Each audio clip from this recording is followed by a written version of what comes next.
Harmonium और piano बजाना वास्तव में एक बहुत बड़ी कला है। हम में से अनेक लोग पियानो या हारमोनियम तो बजाना चाहते हैं, लेकिन बहुत प्रयास करने के बाद न तो उनसे म्यूजिक निकलता है और न ही गीत। दोस्तों, यदि आपके साथ भी यही समस्या है तो थोड़ा रिलैक्स हो जाइए और मेरे इस वीडियो को पूरा देखिए, क्योंकि मैंने इस वीडियो में पियानो या हारमोनियम बजाने के कुछ सीक्रेट बातें आप लोगों तक शेयर की है।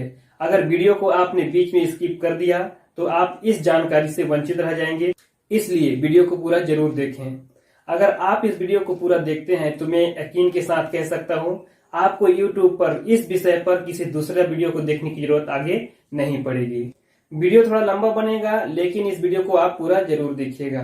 दोस्तों, किसी भी गीत को बजाने के लिए या धुन निकालने के लिए कुछ बुनियादी जानकारी को माइंड में रखना बहुत आवश्यक होता है। तो पहले मैं उन बुनियादी जानकारियों को बताता हूं, उसके बाद हारमोनियम या पियानो बजाने के वो दो कौन से बेसिक स्केल हैं जिसको जान लेने के बाद आप कोई भी गाना आसानी से निकाल पाएंगे, उसको मैं आप लोगों को बताऊंगा। तो दोस्तों, दुनिया में जितने भी प्रकार के गीत बने हैं वो सिर्फ दो प्रकार के गीत हैं। एक तो सिंगल सॉन्ग, जिसमें सिर्फ एक आवाज होती है, चाहे लड़का का आवाज हो या लड़की का आवाज हो। दूसरा ड्यूट सॉन्ग, जिसमें लड़का और लड़की, मेल सिंगर और फीमेल सिंगर दोनों की वॉइस होती है। जिस गीत में सिर्फ मेल सिंगर की आवाज होती है, गायक की आवाज होती है, उसको हम हारमोनियम पर मेल स्केल से बजाते हैं। और जिस गीत में सिर्फ और सिर्फ फीमेल सिंगर की आवाज होती है, उस गीत को हम फीमेल स्केल से बजाते हैं। दोस्तों, जिस गीत में मेल फीमेल दोनों की वॉइस होती है, यानी ड्यूट सॉन्ग, उस गीत को प्ले करने के लिए हमको हारमोनियम पर फीमेल स्केल की जरूरत पड़ती है। इसका विशेष ध्यान रखें। यदि आपको मेल फीमेल स्केल की जानकारी नहीं है तो मैं डिस्क्रिप्शन में लिंक दे दूंगा, आप वहां से जाकर के देख लीजिएगा, आपको मेल फीमेल स्केल की जानकारी हो जाएगी। दोस्तों, अभी तक बताई बातों को एक बार मैं आप लोगों को फिर से रिवाइज करा देता हूं। दुनिया में सिर्फ दो ही तरह के गीत बनते हैं, एक सिंगल सॉन्ग और दूसरा ड्यूट सॉन्ग। सिंगल सॉन्ग को गाने के लिए मेल स्केल की जरूरत पड़ती है और ड्यूट सॉन्ग को गाने के लिए फीमेल स्केल की जरूरत पड़ती है। लेकिन जिस गीत में सिर्फ मेल की आवाज हो उसको मेल स्केल से, और जिस गीत में सिर्फ फीमेल की आवाज हो उसको फीमेल स्केल से बजाते हैं। दोस्तों, ये तो थी कुछ बेसिक जानकारियां जिनको आपको जानना बहुत आवश्यक होता है। इसके बिना आप सही तरीका से गीत नहीं बजा पाएंगे। उसके बाद अब हम जिस विषय पर बात करेंगे वो बहुत ही महत्वपूर्ण है, इसलिए यहाँ से वीडियो को बिल्कुल गहराई से ध्यान लगाकर देखिएगा। मैं अभी जो बात बताऊंगा आप लोगों को, जो सीक्रेट बताऊंगा आपको दो स्केल के बारे में, वो आपको गीत निकालने में बहुत मदद करेगी। आपने थंबनेल में पढ़ा है, मैंने दो स्केलों की बात कही है। एक में गीत निकलता है, दूसरे में म्यूजिक निकलता है। और आपकी समस्या क्या है? या तो गीत नहीं निकलता या तो म्यूजिक नहीं निकलता। गीत निकलता है पर म्यूजिक नहीं निकलता, म्यूजिक निकलता है पर गीत नहीं निकलता है। आज इस समस्या का समाधान हो जाएगा इस वीडियो में। सबसे पहले बात करते हैं मेल स्केल की।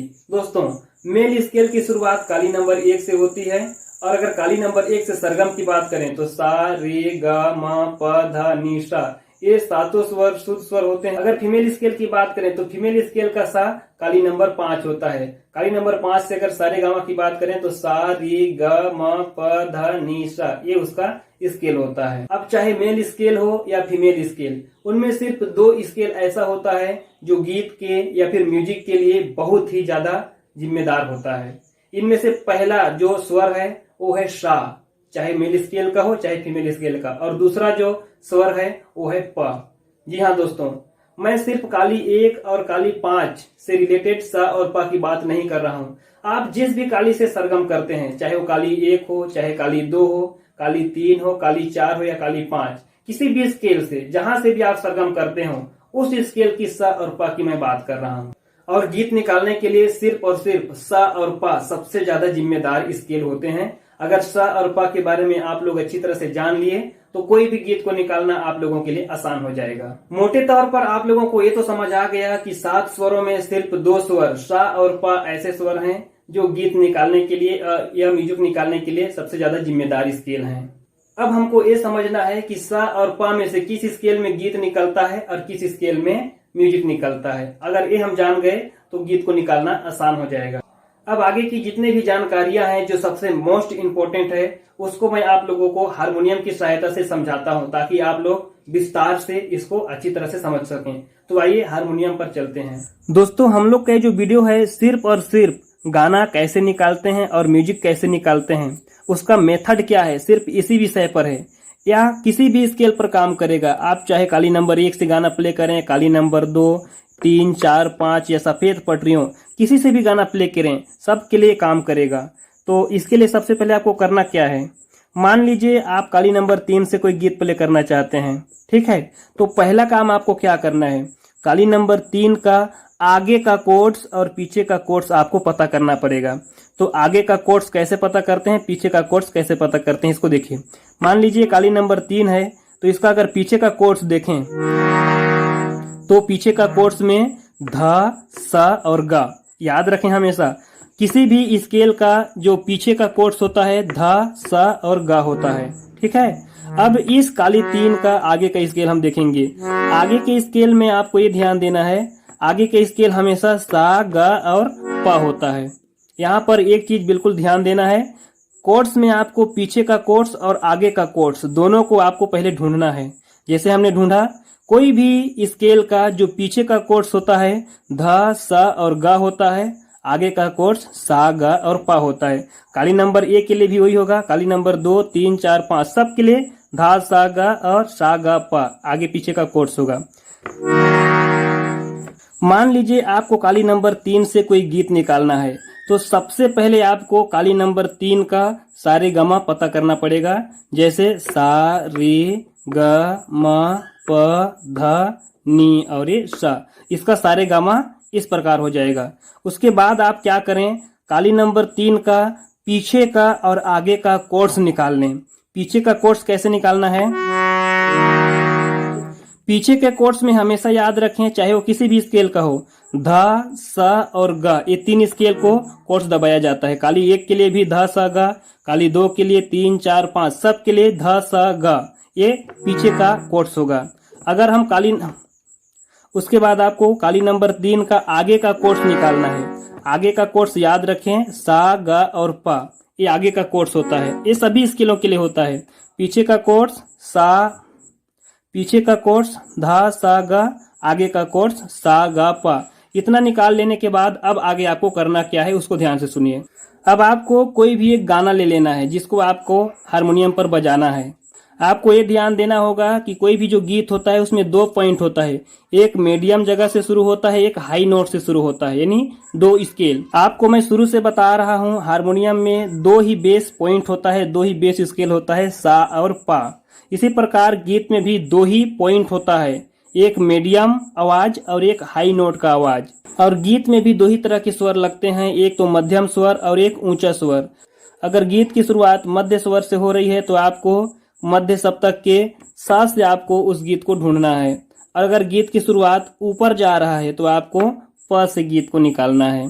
दोस्तों, कोर्ड्स निकाल लेने के बाद आपको ध्यान ये देना है कि आपका स्केल कौन कौन सा होगा। जैसे आपका कोर्ड्स वाला स्केल पीछे का कोर्ड्स करेंगे तो ध, सा, प। अगर आगे का कोर्ड्स देखेंगे तो सा, ग, प। यानी 1, 2, 3 और ये 4 आपके गीत के लिए बेसिक स्केल का काम करेंगे, ठीक है। अब यहाँ ध्यान देना यह है, अगर हम आगे के काली 1 को दबाए हैं तो पीछे का काली 1 भी उसके लिए काम करेगा। अगर हम पीछे का 2 स्केल दबाए हैं तो आगे का काली 2 भी काम करेगा। 3 काली पीछे है तो आगे का भी 3 काली काम करेगा। 4 पीछे है तो आगे का भी 4 काम करेगा। बस अंतर इतना है, अगर स्वर मध्यम है तो आपको सिर्फ मीडियम ऑक्टेव में उसको खोजना है। अगर हाई नोट जाता है, काली 3 का हाई नोट है तो काली 3 आगे से, काली 4 का हाई नोट है तो काली नंबर 4 से इसको ढूंढना है।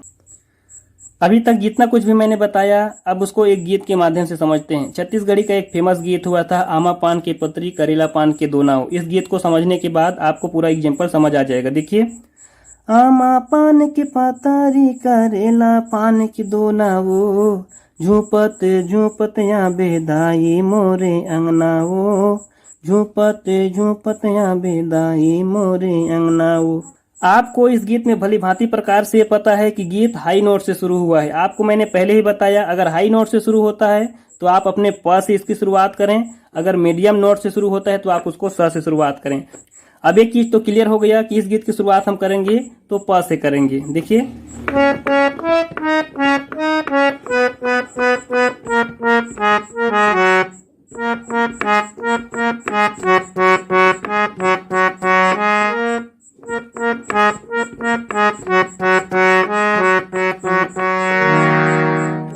ये तो था गीत का मुखड़ा, जिसको हमने निकालने का तरीका देख लिया।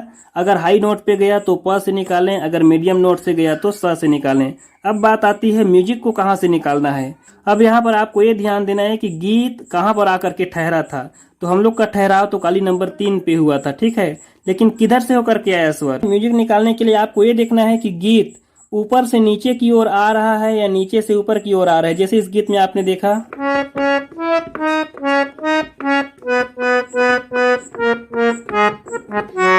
यहाँ गीत ऊपर तरफ से नीचे की ओर आ रहा है, ठीक है, और ऊपर से नीचे आकर के रुक जाएगा। जैसे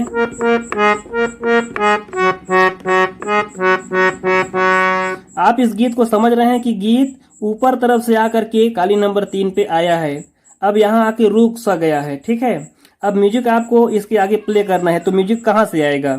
अब आपको सबसे ज्यादा यहाँ पर यह ध्यान देना है कि गीत अगर ऊपर तरफ से होकर के आया है और जहां रुका है तो उसके बाद वाला स्केल से शुरू होगा।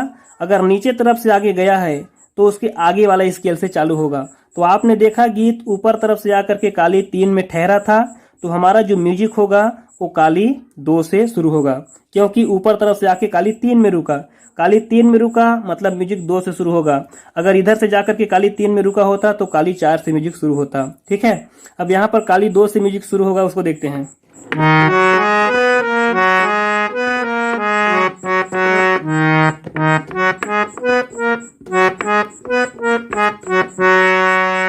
अब इसको समझने के लिए हम एक छत्तीसगढ़ी उदाहरण और लेते हैं, जिसमें ऊंचा स्वर और नीचा स्वर दोनों लगा हो।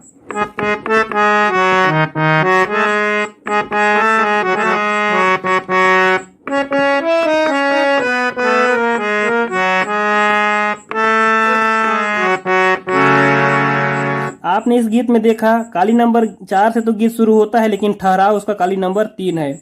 इस गीत का जो स्वर था वो जब ऊंचा गया था तो हमारा प स्केल लगा था। यहाँ पर मैं आप लोगों को बार बार ये समझाना चाह रहा हूँ, अगर स्वर ऊंचा जाता है तो आपको अपने प से उठाना है, अगर नीचे का स्वर है तो अपने आप को वहां पर स से या फिर आपके कोर्स वाले स्केल से उसको लेना है। अब इस गीत के म्यूजिक को खोजते हैं। आपने देखा इस गीत का जो लहर था ऊपर से नीचे की ओर आया था, और आपको मैं पहले भी बता चुका हूँ गीत अगर ऊपर से नीचे आया तो जहां ठहरता है उसके पीछे से उसका म्यूजिक शुरू होता है। अब यहाँ इस गीत का जो लहर था वो क्या हुआ, ऊपर से नीचे की ओर आया था और काली 3 में रुका था, तो हम एग्जैक्टली समझ गए कि काली नंबर 2 से उसका म्यूजिक निकलेगा। देखिए,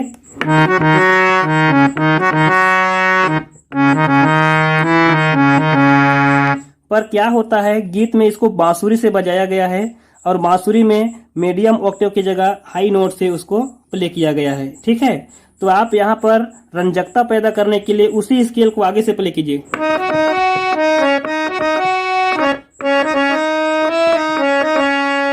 ये आता है।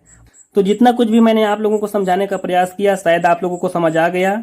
आज की वीडियो में मैं इतना ही, क्योंकि ज़्यादा लंबा हो जाएगा वीडियो। आप लोगों को अगले वीडियो में और एक्सप्लेन करके इसको बताऊंगा ताकि आप इसको और अच्छा से समझ सकें।